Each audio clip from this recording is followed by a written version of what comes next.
Welcome to Your Yes-Filled Life. I'm your host, Brenda Winkle, educator, healer, speaker, guide, and fierce advocate for your yes. I help sensitive and successful men and women find, reclaim, and live from their full embodied yes. Through empowering you to understand your energetic hygiene, establish healthy boundaries, and heal your nervous system, you'll be able to create your yes-filled life and move through your days with more freedom, more ease, and more joy. You'll hear inspiring stories of people who found their full-bodied yes, thought leaders who pursued their own dreams and are living life on their terms, and learn new ways to find the courage, joy, ease, and freedom to more fully step into your yes-filled life. Say no to the good so you can say yes to the great. Join me on this journey to discover your yes-filled life. Whether you're looking to break free from the golden handcuffs, start a new business, find your dream job, or simply live with more intention and mindfulness, I've got you covered. Let's explore the possibilities together and make your dreams a reality. Ready? Let's do this. Let's get you to your yes-filled life. Hello, and welcome back to Your Yes-Filled Life. I'm your host, Brenda Winkle, and I'm so excited you're here today. We have Amy Carroll on the podcast, and Amy Carroll is a communication coach who developed a unique way of thinking about how we communicate in our personal relationships, in our professional relationships, and even as we're walking along outside on the street. She has a unique method called predator, prey, or partner. And I can't wait for you to hear more about this from Amy. Are you ready to transform your life and transform the way you see yourself so you can step into the life you deserve, where you feel self actualized and fulfilled? If you said yes, I invite you to join me in a free 3-day journey called Yes to Me. This is one of my favorite events. It is one of my best attended events. I usually host it twice a year, and it is time. We haven't done one yet in 2024. So it's coming up this May. We'll be live May 14, May 15, and May 17 for 90 minutes each day. And yes, you'll have access to a replay for a little bit longer than for some of my other masterclasses. I cannot wait to spend 3 days with you. You'll get to experience breathwork healing each day, meditations to support you, and energetic techniques to elevate your energy, guiding you toward your self actualization and fulfillment. Register at brendawinkle.com/yes to me. That's YESTOME, all lowercase, all one word. Now, Amy Carroll is someone I met fairly recently, and I love the way she talks about communication. She is a Swiss American communication coach working with multinationals, specializing in leadership and positive influence. Amy's keynotes and programs are highly engaging, interactive, and instantly applicable. Along with her 7-partner mindset techniques, participants discover how to communicate mutual respect and manage themselves under pressure. The result has been transformational for many. With over 30 years of experience, her understanding of the human psyche is extensive. Amy holds a bachelor's degree in psychology, is a professional certified coach, a master practitioner of NLP, and author of The Ego Tango: How to Get More of What You Want More Often with Less Hassle. And Amy has a way for you to get her book, The Ego Tango, free. So be sure you keep listening. Let's dive into this conversation with Amy Carroll. Hi, Amy. Thank you for joining me. Hey, Brenda. Good to see you. It's so nice to see you. And today we're both wearing green, which hmm is pretty cool because we didn't talk about wearing green. No, we didn't. Very naturally coordinated. We got the universal memo. And before we recorded, you were telling me about the amount of joy that the color green brings to you. Very specifically, lime green, kiwi green, avocado green, that whole genre. It just ridiculous joy. I Makes me love so that happy. so much. So, for our listeners that may not know you, can you tell us a little bit about who you are and the work Sure. that you do in the world? Yeah. So I call myself professionally a communication coach, trainer, professional speaker, and author. And I as listeners can tell from the accent, I grew up in the US and about 29 years ago now moved to the French part of Switzerland. And it was 24 years ago, I started my own business as doing this work specifically, Brenda, because I had been destroying relationships like when I was a kid. Mm. And let me say it differently. Since I was a kid, I've been picking fights. That felt very justified. Mhm. I'm going to fight for the underdog, except I would do it with fists raised. And it didn't go over so well especially when I started working.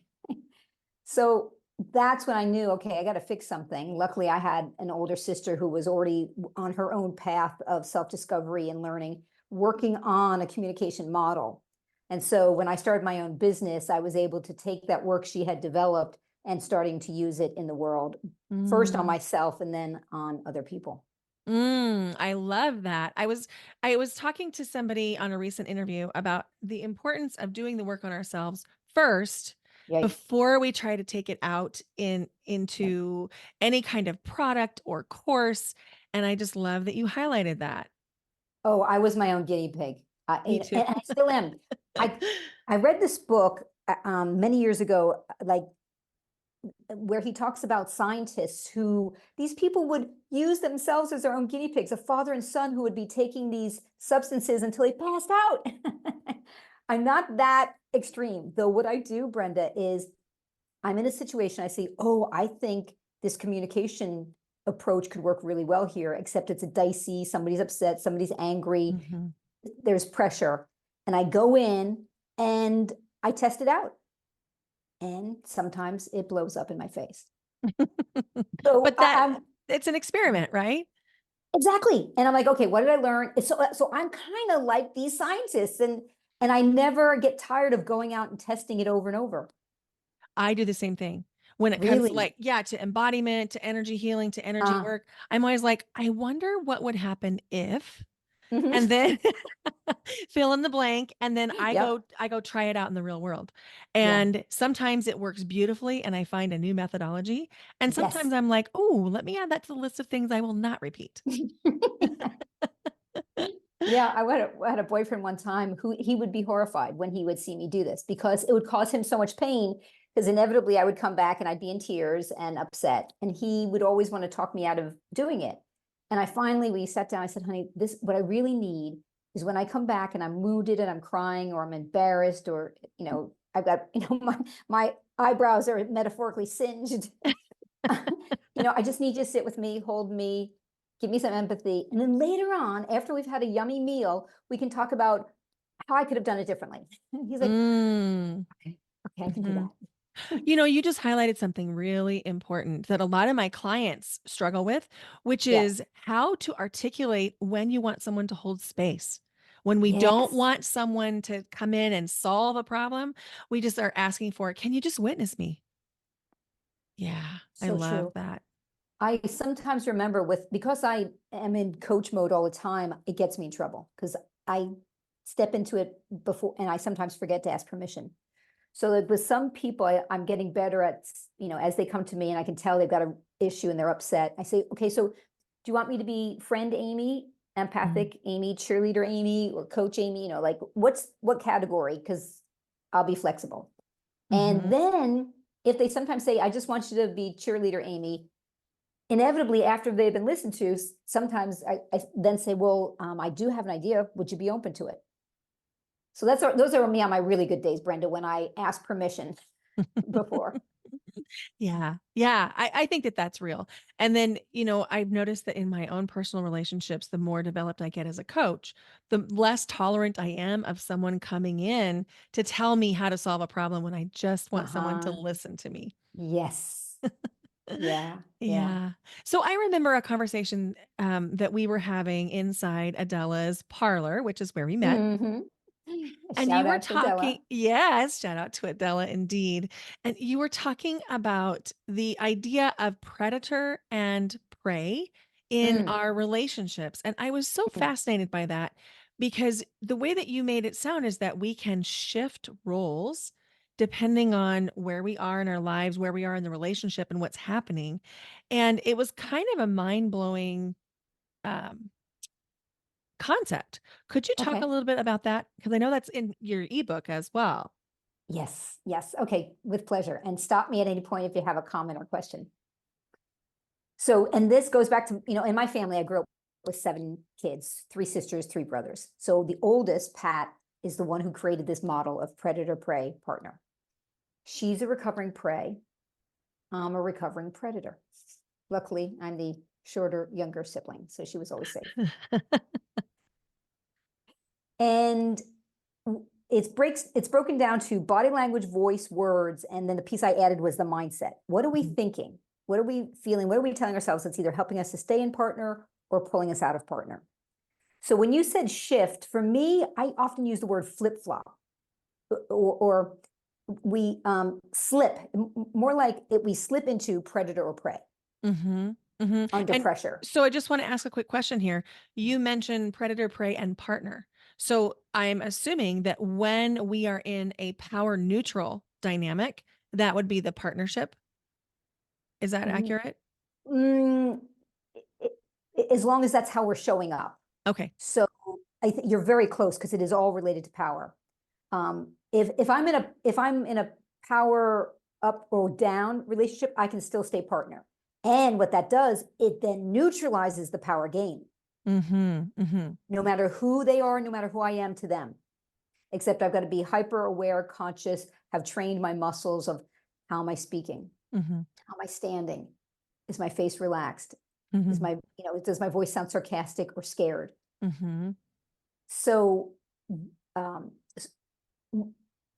many of us have a preference. Or let me start again. Most of us are in partner most of the time, like you and I. We're Mhm, holding high respect for ourselves, high respect for the other. mhm, It's when we're under pressure, stress, perceived threat, crisis, or just if we're hungry, angry, lonely, or tired, mhm. we can flip flop into one or the other. And this happens rapidly and unconsciously at first. And so what's exciting is one, I help people see what is their default and what's it costing them. So if I'm like a predator, Brenda, what do you, Brenda, just let me explain, okay? And you're going, Mm, mhm, what's her problem? I will have left you feeling intimidated or ticked off. I would have damaged the relationship. mhm, mhm. So long term, it doesn't work. The prey, and that's spelled Prey, although they're often Pray because they're really nice people. Yeah. They will. Brenda, I'm sorry. I'm sorry. Could I just explain? And now I'm sounding panicked and stressed and apologetic. I'm Mhm, wanting to, and I'm doing it unconsciously, wanting to hold high respect for you, except I'm holding low respect for myself. And that's not interesting for this person because you're going to, even someone as kind as you, Brenda, that could trigger you to become aggressive towards me. So another way to say that is many people, when they realize, oh my gosh, are you telling me that I have been triggering aggressive reactions towards me? And I had a guy last week, I was working at Doorcell in Geneva, and he said, well, you're blaming us. I said, no, you're right. There, it does sound like that. And I hear that and take a deep breath because what's behind that is tremendous power mhm. to shift those relationships. Absolutely. And so I'm overlaying my knowledge around the nervous system and Yes. embodiment and Okay. child parts and IFS and I'm hearing that there's so many similarities Mm, where, if we come into the any situation with disempowerment, yes. we are inviting someone else to take control. And I think that that makes so much sense. I like the languaging that you use about predator and prey because it takes away the victim mentality. And I think that it's so easy to get stuck there. Whereas like, Yes. oh, I'm a victim, poor me, Yeah. Yeah. poor me. Yeah. So Yeah. when somebody is just becoming aware that there might be a power dynamic that has a little kink in it, Mm, whether they're in the predator side or the prey side, mhm. what are some of the first things that they could do to be more mindful about their communication? Even before mindfulness is, I think there's got to be some gentleness, because it's quite shocking for people when I work with them, when they see themselves as partners and they think, well, I only went predator because it was justified. And then when we will do a role play, like I was working with this guy in Lithuania years ago, and he said, Amy, I live in this tourist town. So people, these drunk people get on the airplane, they're disrespectful to the flight attendants. So this one time I took this guy out on the tarmac and I was like, whoa. I said, okay, let's replay it. And this guy, he was like 6'4" or something. I said, all right, I'm going to sit here. You're going to sit here. You're going to be the drunk guy. I'm going to be you. And let's see if I can neutralize it. And of course I did. And he was horrified because he realized, are you telling me that I didn't have to act like a predator all these years to get those results? And that was quite upsetting for him. And so there's an important piece for a predator, because many predators, that's not their intention, to appreciate that you have had good intentions, and that saying you did the best you could with the tools you had. Right. You did the best you could. Right. There are categories of predators who think the only other choice is to go prey. So when they realize there's partner, and they're like, oh, okay, I'm interested to keep talking. Right. Now the prey is, I think what I kind of said earlier is the prey is you, it's a, what we call like a strategy. You chose the prey strategies because that's what you learned perhaps in childhood. That's what worked. That's what kept you safe. And now there's an upgrade available to you. So how do the child parts, like, I guess what I'm asking is, where do we differentiate between a behavior that we're choosing? Yeah. Like, for example, in this case of the man that you were talking to from Lithuania, where he was choosing to be a prey because he thought that was the option available to him, versus somebody else who is stuck in a child part. That how do we differentiate that? Well, to clarify, he was choosing to be predator, Yeah. Oh, yeah, protected yeah. predator, right? Yes. Tell me more. When you say child part, what does that mean for you? So for me, it means that if we have a part of our child, like let's say something happened when we were 7, there's a little piece of us that gets frozen in time. And Got it. that child part of us is seeking to get their needs met all the time.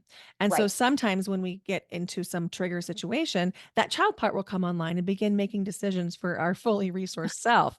Oh boy. And then we end up having behaviors that we're like, I don't know why I did that. I don't understand. That's not in keeping with who I really am. I don't know why I responded that way, whether it's hiding when you normally are not having an issue being visible, or being really aggressive when you're typically not. So I was just wondering, how do we differentiate between a learned behavior of being a predator or prey and Right. needing healing for a child part? How do we differentiate? I'm going to answer a question. I'm not sure it's the question you're asking. Tell me what you think. Yeah, okay, sounds good. What I would recommend is, because when I work with people in my programs, we do a lot of role plays. So they'll bring a real life scenario, either from their professional life or their personal life. And they say, well, this is what happened. This is how I behaved. I'm like, oh, okay. So we determine if it was predator or prey. In this case, let's say they were prey. And then we replay it to see what they can do differently to show up as partner. And so it is so not rocket science. It is so tangible, because people say, oh, you mean if I just stood there with my body still, eye contact and a soft smile and just nodded? So you're actually repatterning the actual event. Yeah. Yeah. And so I think we're talking about the same thing. Wow. So Yeah, cool. I think because I'm thinking, yes, that's exactly what we do in like inner child healing, is we Okay. give this inner child part a chance to be resourced, a chance Yep. to be reparented. And it sounds like Yeah. that's exactly the same thing that you use through your Yeah. role play. Which brings me to another question. You use a lot of improv and role Yeah. play in what you Yep. do. Can you talk to us about that? Oh, yes. I love improv. It's up there with lime green. It really, the two, don't make me choose, really. So if for listeners, improvisational theater is what I'm referring to, is when you get a group of actors, they go on stage, they have no script, no preparation, no props, they create dances, skits, scenes out of seemingly thin air. Except that in improv, there's a not category, a series of of rules, guidelines, principles that we abide by. And when you abide by those, that's what allows the magic to happen. And from my sister Pat studying improv, of one of the many things she studied when she was putting this model together, she realized, oh, in improv, you often have high status, low status. And it's based on body language, voice, words. So that's how you show up. And then the piece I bring is the mindset of improv, which is to say yes. Another way to say that is accepting offers and make your partner look good. So that's for me, a real mantra. If you and I are performing improv together, Brenda, and you come on stage and you say, Thelma, I'm telling you, you gotta stop pulling out the Halloween costumes. It's, and I say to you, I'm sorry, I don't know you. I blocked you, right? Right. Right. So I haven't accepted your offer. Mm-hmm. So in that case, I would say, well, if we could have more fun here, I wouldn't have to pull out the Halloween costumes. So I've now accepted your invitation, your offer, and then I've built on it because now we have to figure out how we're going to have more fun in our lives. And maybe we're sisters, or maybe we're roommates, or maybe we're a couple. And that's the beginning of that scene. That is so cool. So my mind is already racing. First of all, I love improv. I love theater in general. It just is my happy, happy place. And it's also making me think of the ways in which we might block a conversation. Yep. And when we think about everyone's statement is potentially a bid for attention. Yes. Or, creating an offer and Yep. then thinking about the ways that we might be able to accept that offer, especially if it's from someone who we care about, someone we value, someone who's important to us in some way. My mind is blowing right now. I'm telling you, this is why I never get tired of it, and gives me so much joy. Yeah, I can see that. So if somebody is thinking to themselves, I feel like I'm always in the power under, like I'm always the one that doesn't have power Yeah. on the stage of my life. What are a Right. couple things that they could do? And then I'm going to ask you the inverse Mm-hmm. question in just a second. Sure. But what are some of the things that somebody who's thinking, I feel like I don't have any power in my life? What could they do that might shift that? Well, I would want to dig more deeply to get some specifics. Was when they say they have no power, what does that mean? And when I use this model of predator partner, I apply it to interpersonal exchanges Mm-hmm.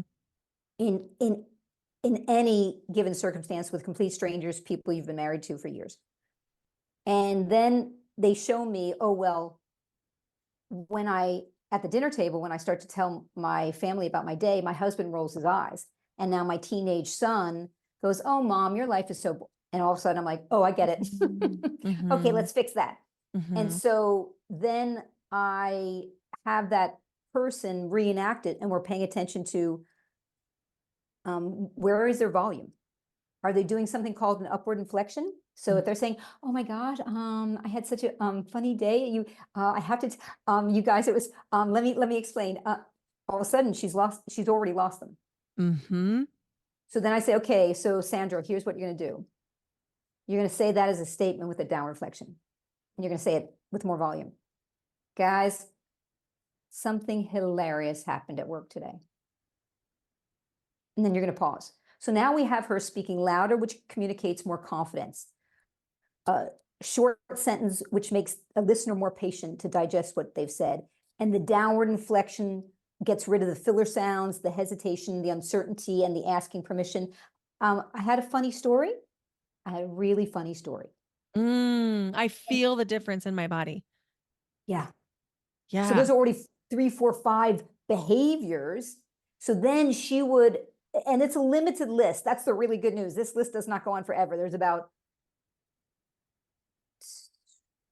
let me count 14 to 16 behaviors from the partner model.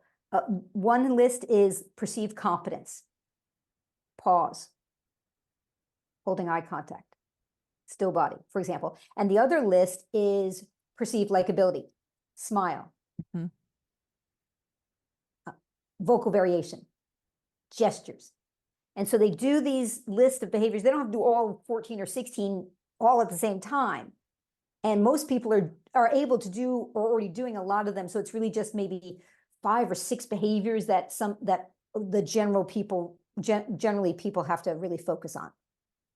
That is so amazing. And I was just listening to, I can't even remember the source, but I was listening to someone talk about speakers who are trying to get into the speaker circuit, and one of the major problems that they have Yeah. is the vocal inflection, where Yes, the sentence goes up at the end, and then, of course, there's no authority there.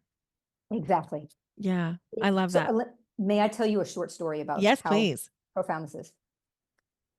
I was in Zurich giving a workshop one evening. It was about to start. It was going to be a 2-hour workshop. A woman runs in, she's carrying her little fluffy dog. She said, I didn't have time to go home to drop off my dog. Is it okay if I bring him? I say, sure, no problem. So I start the workshop and I do the demonstration of the predator prey, a bit like I did with you. Good evening.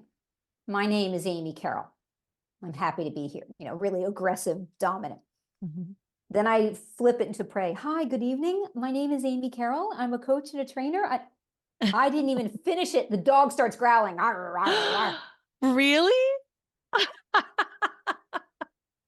So all your listeners who are dog owners are like, oh yeah, I know that trick. Yeah, it's So, true. It's true. Oh my gosh. Okay. So we talked about the prey. Now, what happens if I realize suddenly I have predatory behaviors? And I just want to make a distinction here in case anybody yeah. listening. Sometimes we use the word predator to think about somebody unsafe. But that's not what we're Mm, talking about in this conversation. We're talking about two different power dynamics yep. in relationships. So the predator, prey, and partner, not predator as in predatory. And so I just want to really make that distinction. Although it It could be the same. could the really so there's 4 categories of predators. I mentioned 2. One who don't realize they're predators, so they're horrified and want to change immediately. Category 2, they think the only other option is to go prey. That's never happening in this lifetime. So when they realize there's partner in the middle, they're like, okay, I'm interested. Category 3 are the ones who enjoy it for the sport of it. And even they can be transformed and invited to want to change. And usually it's after they've watched their video and they see, oh, I really sound like a jerk. Yeah, you did. Oh, okay. And the other category, which is a very tiny category, is we call it the 5% club. People who are always going to be miserable to everyone no matter what. Mm, And unfortunately, that category, the story I make up about that category, Brenda, is that they have been so traumatized in their lives and it's unresolved trauma that this is the best they can do. mhm. Okay, so you just blew my mind again. So I was trying to say, it's not the same thing as being a predator, but it could be. It Yeah, literally could be. So if somebody is in one of the first 3 categories and realizes, yeah, "Ooh, this isn't what I want to do. This yeah, isn't who I want to be." What could they do to shift their behavior? yeah. It's a little bit hard. The prey are much more often more motivated to change Mhm. because the cost to them. Right. Predators are like, I've been getting stuff. I go, well, yes, and when they realize, I can't tell you how many people in my life who I've, personal and professional, and I say, this is how you're being perceived. You're showing up as a predator. They're horrified, and oh no, besides being horrified, sometimes they don't realize the cost that the other person, the recipient, is so intimidated or feeling scared or not willing to speak up. So, all right, now we first get them motivated to want to change. So what can they do to change? Mhm. Soft smile, Mhm. relax their eyebrows. I often use low-tech Botox, also known as Scotch tape. I've done it many times. I'm like, I'm coming with the tape. So where do you put the tape? I'm so curious about this. Where do you So even though here, let me show you. So my eyebrows are up. You can see them. First I got to say relax, relax, relax. They're going. They are relaxed. No, relax some more. And then Oh, okay. okay. So first I get them to relax, and then I put the tape. We say that lengthwise, Yeah, okay. So vertical. from the hairline down to the bridge of the Yeah. nose Mhm. is where the tape And goes, and then they wanna keep their eyebrows down? It's okay for the eyebrows to go up occasionally. What happens is they get stuck up there and they're talking to me like this. What are you talking about? I don't, my eyebrows are fine. And they look really intense. And the Okay. eyebrow problem is also a problem for the prey. Speed and eyebrows. So if I'm talking really, really fast, what's the message? Hello, Brenda? Mm-hmm. Aggressive. If Yeah. I'm talking really, really fast, what's the message, Brenda? Mm-hmm. Panic. Right. So So either the I'm being eyebrows, rushed or I'm trying to mitigate some panic. yeah. Yeah. So they don't have to worry about it. Once the tape is up there, they can start to feel their eyebrows. And once they can feel it, they can bring them back down. And then the good news is they don't need the tape for the rest of their lives. They just to start to sensitize that area. Yeah, that makes So, sense. right. So a warm smile, I used to think, Brenda, has this ever been the case for you? For me, many, many years, complete strangers, often people of the male gender would say, smile. Mm-hmm. And it used to make me crazy. Mm-hmm. And what I've learned about a smile is that it's literally saying to the other person, today you're safe. Today you won't die. Can't promise tomorrow. And when I've realized, oh, so if a stranger says to me now, smile, I'm like, I can do that. You want to feel safe? Not a problem. Happy to. Okay, so I have a question about the smile that I want to come back to when we're done talking about predators, Yep. because I know that the smile is perceived differently depending on where in the world you are. And so I'd love to talk more about Uh-huh. that Okay. smile. Okay. Good. But Yes. let's finish You talking might be able to about educate me. predators and then we'll talk about smiles. Okay. So they want to have a warm smile to look approachable. They want to have a relaxed face to look safe. They want to, and interrupting is something that either predator or prey can have, even partners. Well, when you're being a really good partner, you're letting yourself be interrupted and you're avoiding interrupting. Although I do teach people how to interrupt in an effective way. People can go and check out the webs on my website. I've got a video on active listening and active interruption. So when you let yourself be interrupted, you're showing respect for the other person, and or when you don't interrupt them. And then when you're letting yourself be interrupted, there's a higher probability the other person will let you interrupt them. No guarantee. Mm-hmm. Mm-hmm. The other thing is moving slowly, active listening. That's a big one. And is there another one other than those main ones? Well, interestingly, people who are predators also accidentally do the upward inflection. Oh, And really? yep. And because we get socialized to do it. And women get socialized to speak with the upward inflection to not sound threatening. So what happens to predators is they use the upward inflection, it triggers someone to go predator on them, and because they're predators, they go predator back. So by Mm. mastering the downward inflection for both a predator and a prey, they're going to eliminate the likelihood of someone verbally aggressing them. This is so interesting. I work with a lot of C-level executives Mm-hmm. and leaders, physicians, just people that are working with big teams. And one of the conversations that I had yesterday was with one C-level exec, and she is partners with her husband. And Uh-huh. she was saying that when she talks to her team, that a lot of times they question what she's saying, and that when her husband comes in and says something, the team does not question what's being said. And and we talked about that from an energetic standpoint because that's the work that I do. But I'm overlaying what you're telling me about the downward inflection. And Yeah. it's making me really curious if that could make a big shift for her. Right. Yeah, And that's cool. the other things you would want to consider is she keeping her body still? Is she finishing her sentences? Is she keeping her sentences short? Is she pausing between the sentences? Is she, did I say this one already, holding eye contact to show confidence in herself, respect for them? So good. It's so good. And it's stuff that we can all use in different Yeah. situations Yeah. because no matter who you are, at least in my experience so far in life at age 51, I'm thinking that we can all really up our game in communication to build our own authority Yep. and not necessarily power over, but to have that sense of authority so that we Yeah. can have a voice in the world. Yes. Yeah. Yeah. Yeah. So that's where my passion is, really helping specifically women to be empowered, because the playing field is still uneven. So this can help adjust that. Right. Oh, so good. So good.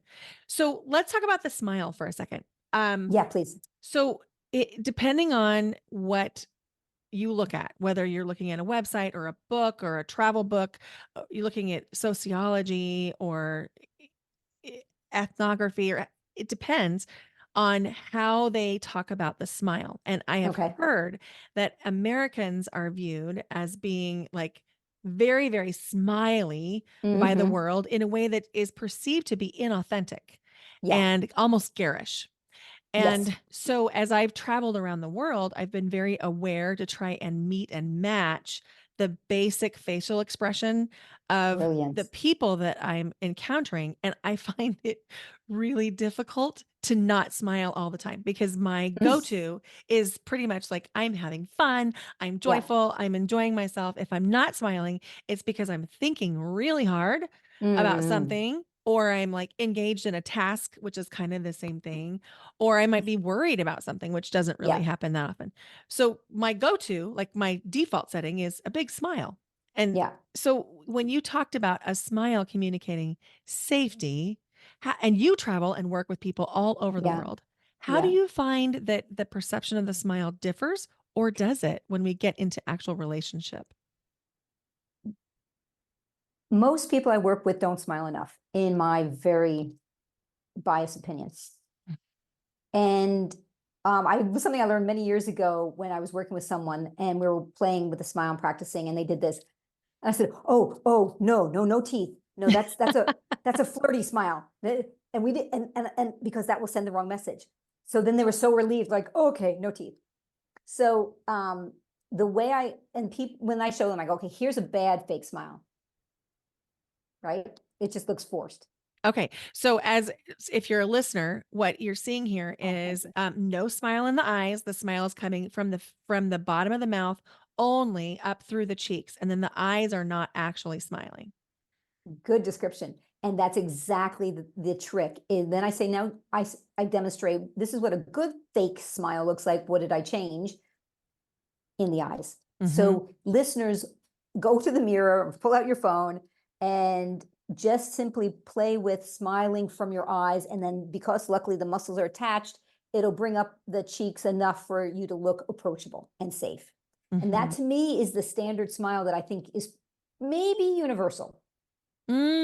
Okay. Dare I And say that? that, yes, that makes so much sense.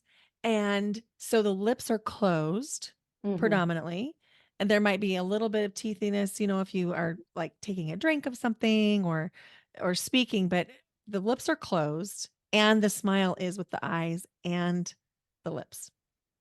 The eyes. So let me do it. Let's see if I can just do it with the eyes.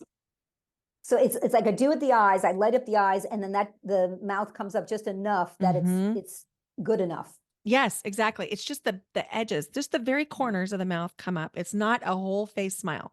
It's just the edges of the mouth and then the Yeah, eyes. That was and really it cool. seems cool because and to realize, oh my God, I am sending a sense of a message of safety to someone. I'm more than happy to do that. Yeah. So I don't take it personally if someone commands me to smile. Mhm, mhm. I don't get asked to smile very often because You probably don't need to. I it's kind of my default. Right. Yeah. So we talked a little bit about your ebook, but I'd love to talk about how listeners can get that because you Oh, have that as a yes. gift for our listeners. I do. So for the listeners, all they need to do is go to my website, which is carolcoaching.com. And that's with two R's and two L's. And go to contact. So it's carolcoaching.com slash, what do I call it, /contact. And all they need to do is send me an email and say, Brenda Winkle, thank you very much. Just mention Brenda's name and we will, and ask for an ebook, and we will send you the download and all the good information. Oh, go do that right now. And I'll put the link in the show notes. So Okay. if you didn't remember that, you can go click the link in the show notes. And then, Amy and I were talking before we started recording about how fun it would be to hear what your takeaways are from this episode and to hear what your favorite parts are and also to hear what questions you have. So if you take a picture of yourself with your smile or dancing or even just where you're listening to this podcast episode and put us in your stories, you can find Amy and I both on Instagram. Put us in your stories. Yes. We're going to Yes. story you back. Yes. And we'll make sure that we really just get some beautiful eye smiling smiles out into the world. We can compare and contrast. I So love send us it. your I love smiles. it. It'll be so fun. And we can start a movement and let us know what questions you are or what, what questions you have.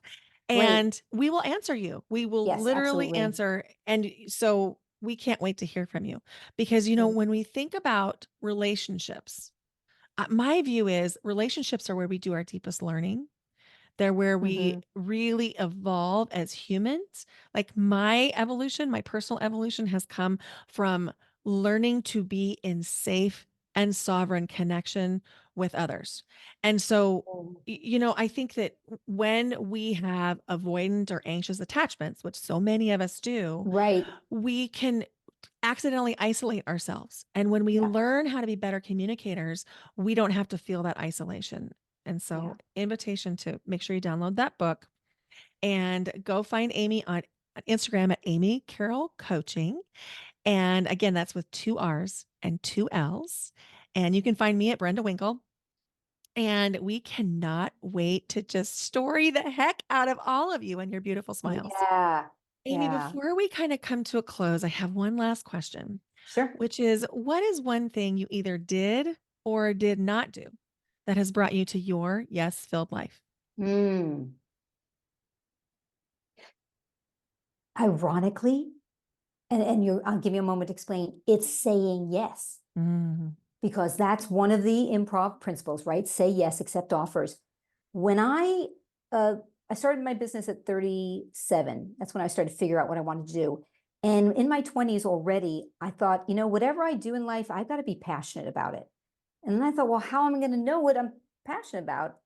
And I thought, okay, I'm just going to do everything. I'm going to say yes to anything that's interesting to me. So I'm going to work on a dude ranch in Wyoming and a ski resort in Maine. And I'm going to go travel and see my friend in the Caribbean, et cetera, et cetera, et cetera. Oh, learn French. Oh, and travel to Switzerland and take a job as a travel director. Okay.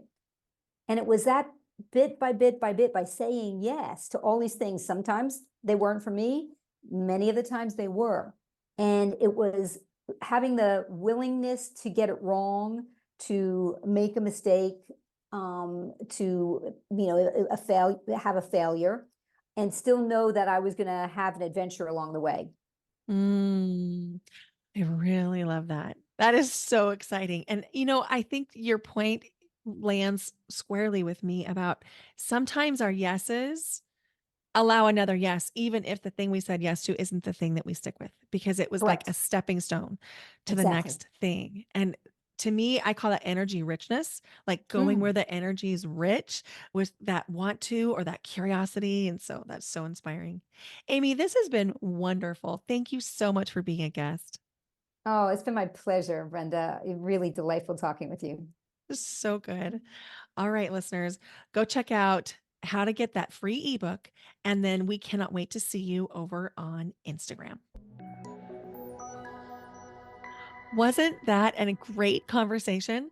I loved learning from Amy. And, one of my big takeaways was that we all have the capability to flip between predator or prey or partner. And I loved what Amy said about a lot of it being subconscious. And so, having an awareness around how we might be behaving if we're in any of those ways of being was so helpful for me. And I really enjoyed the conversation around smiles and around eyebrows, thinking about our eyebrows and vocal inflection. I'd love to know what your top takeaways were. And I am totally serious, and so is Amy. We want to hear from you and we want to see your versions of smiles. So be sure and tag us both on Instagram. And I put both Amy and my Instagram links in the show notes. But you can connect with Amy at Amy Carroll Coach on Instagram. And remember, Carol is with two L's and two R's. And you can connect with me at Brenda Winkle on Instagram. So put your smile in the story. Tell us what your favorite part of this episode was, and we are both going to story you. Now, be sure you email her to get your free copy of the Ego Tango. You can email Amy at Amy Carroll, or excuse me, at Amy at amycarrollcoaching.com and mention me to get your free copy of the book. Also, be sure you're remembering the Yes to Me challenge, which goes live May 14th. Oh my gosh, it's going to be so amazing. We'll be live together for 90 minutes each day. You'll get the replays. We're going to do breath work, have meditations, and ways to elevate and amplify your energy so that you can live a life of fulfillment and self actualization. It's going to be so good. I hope to see you there. Thank you so much for listening. If you loved this episode and you felt like you learned something, could you do me a favor? Could you please go give the podcast a rating and a review? And if you haven't yet subscribed to the podcast, please do so now because that is how more people can find this podcast. And my mission is to reconnect you with your mission, leading you to self actualization, empowerment, a life where you know that you're living into your soul's purpose.